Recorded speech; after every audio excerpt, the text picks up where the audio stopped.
Hey everyone, it's Army Gaming. Welcome back to the channel and welcome to Monster Legends. Huge shout out to SP for giving me everything I need to make this video. They provided the monster, all the cells needed to take this monster to rank 5, any gems I use will be reimbursed, and they also provided the food to feed this monster all the way to level 150. It's time for an exclusive first look at Razhul Doom. Razhul's transformation came to him unexpectedly. One minute he was summoned by Faye Malice, who said she had a mission for him, and the next minute he was cracking open an asteroid zone and becoming the single most powerful solar monster. The mission? Who cares about the mission? Alright, so this is Razhul Doom. I gotta say, of all the new monsters that have been released in the Galactic era, this monster has an amazing, incredible design. Just look at this monster. I mean, Razhul was cool as well, but this monster takes it to a whole new level. Okay, he is the Golden Pass monster of Season 3, so you are going to have to spend $20 if you want to purchase this monster, or maybe in the future he's available via some breeding event or whatnot. With that being said, this monster has 5 traits, which makes him incredibly powerful. He is immune to control at rank 0, he's immune to stun, freeze, possession, corruption, all mega versions, and everything else as well. So right now in the game, we've been introduced as of Season 2 to the Fear Denial. There's a new monster in Season 3 that also has Fear, so it's helpful to not get hit with Fear. You're also immune to Bleed, which I would say is useful because in Season 2 we also got a monster that has Bleed Hater. There's lots of new relics that apply Bleed, so you know if you happen to face a monster that can apply, or a relic that applies Bleed, a monster that applies Bleed, and then you're going up against a Bleed Hater, you're going to be in trouble, and that monster also has Cold Blood, so it doesn't even matter if you have Taunts or Mega Taunts, you're in trouble. You have Hardened, all status effects have a 20% attack against it. Nice little umbrella trait, immune to control as a status caster, immune to all control effects. I mean, this is a must-have in the current Monster Legends era, probably for the foreseeable future. Dots are just so powerful. They literally can eat up to like 50 to 70% of your life at the start of the battle. It's insane. 7 Sins is always being used, especially since the Metro monsters are still dominating, or is it doomed? I don't even know what previous eras have passed that can apply it. But yeah, 7 Sins is usable. The Beast start off with dots at the battle. Lots of monsters have random torches at the start of the battle, so this is super useful, and we've been getting a lot more powerful torture effects. And speaking of tortures, this monster applies nightmares to the enemy. So at the end of the day, immune to control. If anything that immune to torture, it's the most relevant of all the traits. I wish it was permanent, but you know, it still gets the job done as a status caster. Immune to control, it's looking like with the cold blood monsters is useful to have, so you don't have to worry about someone going and denying you because you're immune to control. So that's awesome. Alright, with that being said, let's click OK. Let's look at his ultimate since we're here. Cataclysm of Despair. Disables traits on all enemies, removes positive effects from all enemies, deals very heavy dark damage to enemies, applies fear. Ooh, look at that. Here's the fear. The monster loses their next turn and then 50% chance of the following one. So it's a 1-turn denial and then you have half a chance to deny again. So very interesting. And I don't know if it's just up to yeah, I think it's just one time that it keeps going. So that is the fear. Alright, so now we need to take a look at this monster's stats and compare them to the other monsters in the game. Okay, and normally I go in order, but we're going to focus on the main stat that matters right here. The power stat. Monster with the highest power stat in the game is officially Razhul Doom, 11,1319. It beats the new monster that was just released, the PvP one, Darko, that has 11,154, and it is higher than Konecro and Brigadier Holter. Every season, SP just keeps making a stronger and stronger monster. In terms of life stat, it's not too bad if we scroll down. Actually, I lied. It's the second lowest in the game of the Galactic era, higher than that of Debunka by a couple points. So, incredibly squishy, incredibly powerful. Even OG Razhul was like that. In terms of speed stat, it looks like he's around the middle, tied with that of Darko, 8272. The average being 8417, so a little less than average, but not that it matters. He's an attacker. You can turn into him. You can just wait for him to get a turn in and attack and decimate the enemy. So all that matters with this monster is that power stat and what his skill set is. Speaking of skills, Marwol the Sword deals moderate dark damage to an enemy, 0 stamina, 0 cooldown, a skill you can utilize literally in any situation. Doesn't matter if you have absolutely no stamina, doesn't matter if you got hit with CDA. Keep in mind, immune to control does not counteract cooldown's activation, so you have a skill you can utilize whenever. The Destiny deals low magic damage to all enemies. Not sure if I mentioned this, he's a dark and magic monster. So 30 stamina, 0 cooldown. By the way, the fact that he's dark is troublesome considering in the meta we have Serpentex and we have Cherub Cupid. And those monsters are, of course, light monsters with the Pierce mechanic, with AoEs, and if they die, they come back to life with the Revival Lesson. So that's something working against Razhul Doom. Alright, we have Marwol Whispers, deals very Heavy dark damage to one enemy, applies nightmares to one enemy, requires cooldown. It's a strong attack on a 1 turn cooldown, 36 stamina.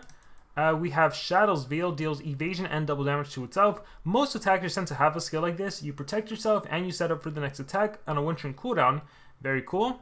Marvel Unleashed, deals moderate magic damage to enemies, applies a random torture to all enemies. So you have an AoE torture skill against a Megaton monster. This would be super valuable.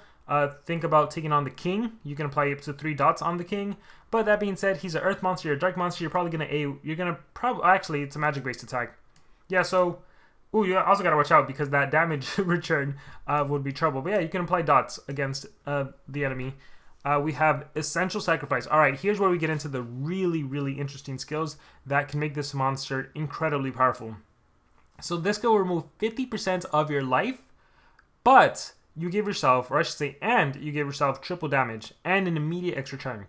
So, is it worth it to sacrifice 50% of your life to get an immediate extra turn? Well, I would say probably, because you're going to OTK whoever you hit, and it's a really good thing you're immune to torture. Because if you did not have immune to torture, so you got to get this monster rank 4 to make him usable. I might as well just rank him up so I can get the best out of him. If you don't have that immune to torture at the start of the battle, if you start off the game and you get hit with a sunburn from the enemy, they have Cherub Cupid, you get hit with like poison and all this stuff, your life's probably going to already lose 50% and then this will kill you. So you got to watch out for that kind of stuff. So super valuable skill, but there's also risk factor to it. Doom Judgment applies fears and nightmares to all enemies. No damage. I don't think you need a skill like this. You're not a denier. You saw this monster not that fast. Average, slightly less than average speed stat, so you don't really need to rely on fear and nightmares. Shadow Ambush deals very heavy magic damage and applies evasion. I like this skill a lot. Good amount of magic damage, and you have your dark, so you can pick what you want, but this one gives you evasion, so that could help out against the future attack from the enemy. That's pretty awesome to me. We have Marvel Scream. So this is the one I was thinking about against the king. Like, even though you have this strong magic AoE that does tortures, you got to take a look at what is the most monster you're going to run into in PvP. If it's if players were still using like Mouseron and Maramotis, you know, dark Megaton monsters, then this wouldn't be useful. But if it's a lot of kings, then you're going to go with Marvel Scream. So just something to watch out for. It's a dark-based attack, but it can be very powerful. And to be honest, even against dark monsters, because you have this skill right here, because you can triple damage yourself, you can still pack a punch against most of them. You have Marvel Gaze. This one's interesting because it's not that strong. It's heavy dark damage, but you apply fear, so you can deny the enemy, and they're not immune to fear unless they're immune to control. You have Soul Offering, deals very heavy magic damage to one enemy, removes 20% of total life from itself, and applies double damage to all allies. So this skill is super, super interesting just because of the talent we can put on Razhul Doom. Specifically, you can give him the extra turn talent, Holter's Gun. Especially because you're taking away a percentage of your life, you're going to be within the requirement a lot of the time. So you're going to be able to attack an enemy monster, give yourself double damage, give yourself an extra turn, and then attack again. And that double damage does last for 2 turns. So that's something to keep in mind. Part of me is thinking, like, as cool as this skill is, where is it? As cool as Essential Sacrifice is, realistically, you might not need it that much if you have Holter's Gun, and then you can synergize with this skill right here. Right, where is it? This monster has a lot of skills with Soul Offering. Not to mention, we haven't gone over this yet, Magic Sacrifice. You give yourself a damage boost, that's a 50% boost, and you only lose 10% of your life, and you give yourself an extra turn. This has a 3 turn, it lasts for 3 turns, and this only has a 2 turn cooldown, requires no stamina. So I think most of the time what you're going to be doing is you're going to Magic Sacrifice, you have that damage boost, you can hit with Soul Offering, alright, give yourself double damage, so now you have double damage and a damage boost, that's equivalent to the triple damage. And then, again, hopefully you have Holter's Gun, you get another turn, you'll be able to do whatever you want. Maybe you blast an AoE, maybe you Shadow Ambush, kill someone, set up evasion. Like, this monster's interesting. Essential Sacrifice, part of me will kind of tempt to say you're not going to need it as often as you really think. So what I would actually recommend for the skill set for this monster, it would be, oh man, this is where it gets tough. This one's cool too because of that 1 turn cooldown, but I think for sure you want the Magic Sacrifice. 10% of your life for a damage boost is a fine thing to do. Keep in mind though, if you face Galvanist, and most likely you will, all this ET is going to work against you. We're going to do that. We're going to go Soul Offering, so that double damage. I really want to run, gosh, this is where it gets tough. Very heavy. How strong is the other one? Dark. That's weaker. Soul Offering's weaker. Okay, but that's fine. I feel like you should probably end with an evasion. So let's do the evasion skill. And then I want to go with... Oh man, what do you go with? Again, I actually don't necessarily think it's needed. We'll playtest it for fun and everything, but don't really think it's needed. If you do run it, you will obviously have... where is it right here? You will have Magic Sacrifice, so damage the 50% and the triple for 450% total, but probably not as needed. If you do Soul Offering with Holster's Gun, get an extra turn, and then do Essential Sacrifice, you would lose that double damage for that attack. Yeah, so you also got to keep in mind PvP meta, lots of dodge area, so having AoEs isn't as valuable unless he's gonna like OTK right away, so something to keep in mind. You could go all singles. I am going to run the Dark AoE just to see, because I imagine... Honestly, I imagine Galvanist a lot. Let me look through the skills. Gosh, no, you know what? We'll see what happens. There's also Uriel, and he's Earth-based, so it's useful to have a Dark-based attack. So we'll see. The ability, or the advantage of being able to utilize Holster's Gun is that you can maybe play around with some of these skills that you don't necessarily... You might not need them all. Like, you might do away... I'm trying to think what you would do away with. It's tough. It's tough to pick, because part of me wants an AoE. I almost always recommend an AoE, but we'll see where it goes from here. We will give a Cane Sword, because he's going to have to heal with all the life you're losing. We're going to go with Stamina Regen. Want to make sure you can recover stamina. And here, let's look through some of the relics that we have, or talents. After damaging with the skill, the target's life is below 50, deals earth damage. After damaging with the skill, applies freeze, so you can deny with comment. Black Moon, when the turn starts with the worst, life is below 50, deals light damage to a random enemy and dark damage. When the turn ends, if any ally is dead, revives targets with 1300 points of life. So this one could be super interesting as a way to protect, as a way to come back to life, considering you are risking your life, especially if you're running the skill that takes away 50% of your life. When the turn starts, if the warrior's life is below 50, heals. After damaging, if the warrior's life is above 50, applies bleed to the damaged enemies. Okay, so it could be a way to heal for yourself. This one gives anticipation if you're running it, fighting ET monsters. So keep in mind, this is going to be used a lot against, maybe possibly in the era. It's like Ancient Cloak for the Galactic era. After damaging with skill, target's life is below 50, deals metal damage, applies drowned and bleeds. Like I said, so many bleed talents. So many bleed talents. Alright, let us scroll down. So here it is. After damaging with skill, the target's life is below 25, gains an extra turn. So this is super easy to trigger, considering you're doing boosts and then hitting really hard. So again, with that double damage skill, oof. So we're going to Holster's Gun this monster. And I think we are good to go. We have to go typical attacker setup. So if we have it, yes. 2 strength, we will go 10s. I rarely go 10, but this monster is worth showing with 10s. We'll go Speedrune as well. Alright, I think a good partner for this guy would be... we're going to take him to rank 4. Yeah, we'll go rank 4 to get the most out of him, because I want that means to torture. Otherwise, you are going to run into some trouble. Okay, so I actually decided to make one change. We are going to run the AoE Dark-based attack. We'll see if we can make it work. We'll run him with Shadow, who can, of course, trade disable. So even if there's dodge area monsters, I should be able to stump them, essentially. I have my turn transfer Light Hater if needed. There's the trade disable. There is the positive effect removal. Obviously, the dots is what always eats away at my life, but I have a revival, so maybe it won't be too bad. So we'll see if we can pull this off. Let's click fight. We are going to be taking on lots of light meta monsters, whereas with Shadow and the Light Hater comes in handy, especially if they're trade disabled. There's a Galvanist right there. There's a Megaton monster right there, which I said you're going to be running into. So that's why running the AoE Dark-based attack could be useful. We are actually going to cleanse. Oh, and by the way, I have shock anyway, so I wouldn't be able to. But look, immune to torture. The shock is gone. So we are just going to go ahead and do... I don't even know what I want to do. Light Hater. I could turn transfer. He's just going to give everyone... Yeah, you know what? We will turn transfer.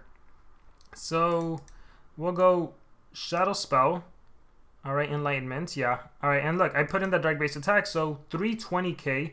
Oh, I took him to rank 5, by the way. I also did that. I think I said rank 4, but I took him to rank 5. So let's do this. Boom, boom, boom. I wasn't strong enough to kill him.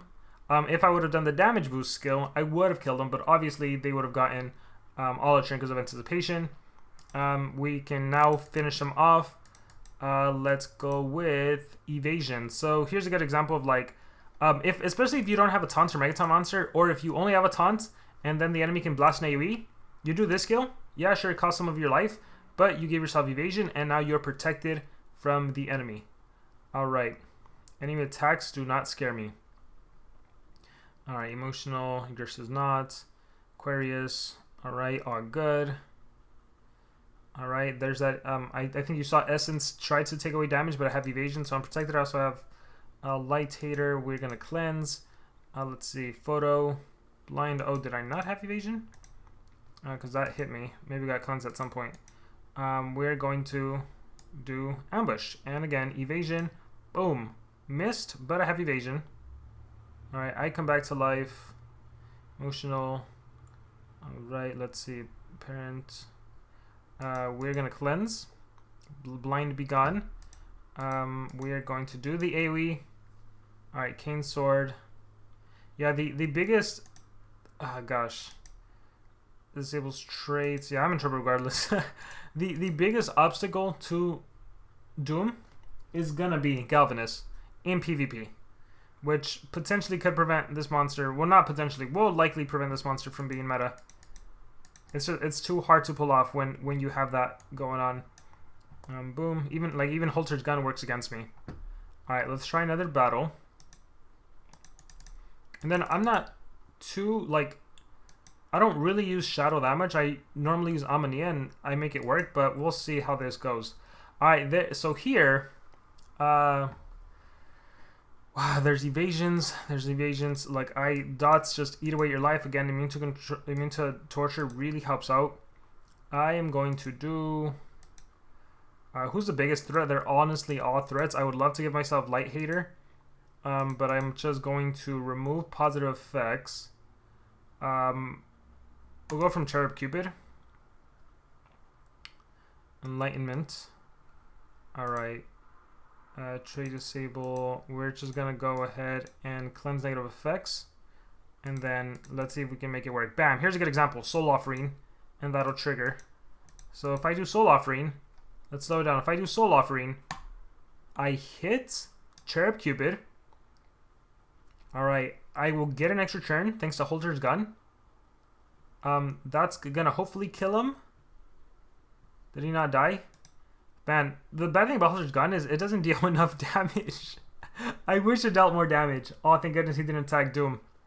Okay, so I get my extra turn, which against Galvanus, it works against me, kind of, not really, because just don't kill me. Let's see what happens. Don't attack me. Oh, thank God. Somehow he's not attacking me. He's attacking everyone else. Oh, he finally attacked me. I'm good. Okay, cool. So I get my turn. Thanks to that double damage, then I can blast with the AoE, right? Boom. In this case, I got my ult too. Disables trait, removes positive effects. For fun, let's do it. Cataclysm of Despair. And again, you have the damage boost. I actually have not even had a chance to use it. Everyone got hit with the... Yeah, because trait disable afraid. I didn't know it was called afraid. I thought it was still fear. Alright, and then again, blast the AoE. Yeah, it's pretty cool. Let's see. How do I want to do this? We'll get rid of... we will get rid of... Applies evasion. You lose your turn anyways. I don't think it deals damage or anything, right? Mission starts, have light levels below 50. Healed, paraphobic shield. Let's do... I think it might... Let's finish you off. Evasion. Soul Offering again. Alright, and then you'll heal. Alright, and like you lost a turn again thanks to fear. I wonder, does it keep going? Yeah, so it has a chance to keep going. I wonder how much the icon can go. Okay, so it looks like... Yeah, I wonder if it can just keep on going forever. I thought it was like that, I wasn't sure though. Alright, awesome. So let us keep battling. So, I like the monster a lot. I definitely, for my own purposes, I'm going to work on making him up. I think he works a lot better in a war scenario. But you can see, as far as PvP, if you're taking on the meta monsters, you're always going to run into some trouble. Here's a good example of nothing to run into, so I can do what I want to. So I can trade disable here. I can cleanse here. I can trade... Oh, whoops. I was supposed to cleanse. I can... I'll turn Thunder to myself. Where's my mouse? Boom. Cleanse there. Trade disable there, sure, why not? Alright, recharge. And then no dodge area, no nothing, right? I can do this, damage boost. Alright, I can do the AoE if needed to. See which one triggers. I think that'll trigger Holter's Gun. So now when I look at my monster, there it is.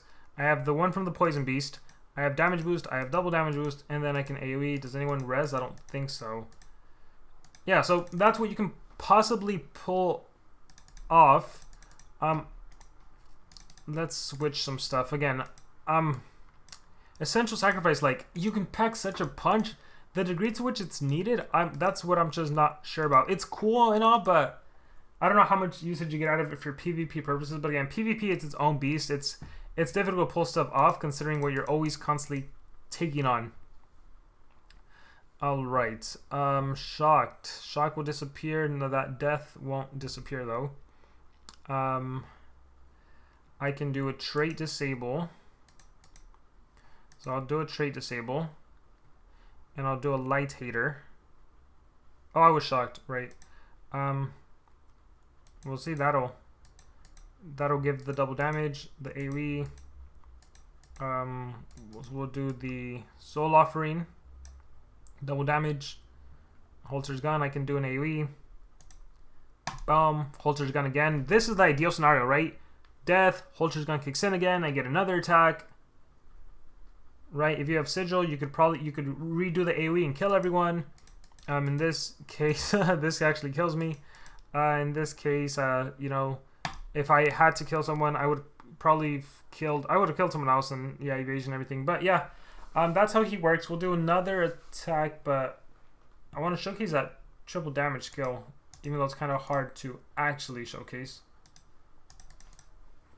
Alright, we'll do Omnia probably. As cool as you are to trade disable, let's go to Omnia. I think you're fine. We'll take it back from you. Alright, you do have Sigil. And you have your triple Holter's Gun. Let's give you, since you have that, let's give you Black Moon. This is actually my first time using it, so I'll get to see how it works too. Let's click Fight. Alright, let's have some fun with it. This ought to be cool. Boom, boom, boom. See, like, meta monsters, you'll always run into the same ones over and over again. Dark Overdose. And just like that, Immune to Torture comes in clutch. Cleanse dots for myself first. Cleanse effects from you. 7 sins. Oh, you should always see Nanovirus. That's not bad. You should always see what the enemy has before you go on attacking them. Cleanse that. For fun, cleanse. We're gonna churn transfer as soon as I get a chance. Attack you over here. Turn transfer here. Alright, so right now I have the 25, the damage boost. Let's see what I can do. Triple damage, not needed in this case, right? Like, if you look at my damage output, no need for that. Shadow kills. Soul Offering. Oh, perfect. Boom. Cane Sword. Even better. Honestly, if you have a better sword than Cane Sword, you would be killing and getting that extra turn. Oh, I removed Holter's Gun, duh. And this is what happens with Pierce. Alright, but Black Moon, let's see it in action. Or is it only when I go? I guess it's when I go, so darn it. So it's not a revival, it's when, again, first time using it. When the turn ends, if the warrior's life is below when the turn ends. Oh yeah, so it's after my turn, so it actually doesn't make sense to run it myself. Yeah, so for him, Holter's Gun is the best bet, I would say. Whoops. Let's see. Why can't I find it? It's in the bottom? Top? Where'd you go? There you are. So that's the best bet, and someone else could run some other galactic monster. Alright, so maybe we use like a galactic era. Maybe we use you. And you run. Remove that. Give you Black Moon. Give you some survivability. I mean, we can see how well this works, if it works. If not, it's easier when you're protected by a Megaton monster. I guess you have your evasion skill to help you out. We'll see if this works or not. Alright, there's the king. Alright, poison, that gets cleansed away. Emotional. Cleanse for fun. Damage boost. Attack again. Oh, for sure he's dead. For sure he's dead. Turn transfer. AoE, boom. 445, 445. This is one where I wouldn't want to. Triple damage not needed. Honestly, chose the evasion. Not that it's needed, but we'll evasion. Again, he has pierce, so it doesn't matter. Lust. Death. Sigil, AoE, blah blah. Yeah, so you got to see Zol. Again, I like the monster, but PvP is always going to be its own thing where, like, unless you have pierce, maybe cold blood, since it's like a makeshift pierce, it's hard to be meta against the current monsters in the game. But nonetheless, I like the monster. Hope you guys enjoyed this video. Let me know what you thought about it in the comments below. Any not thoughts on Razhul Doom. Thank you very much, and remember to subscribe.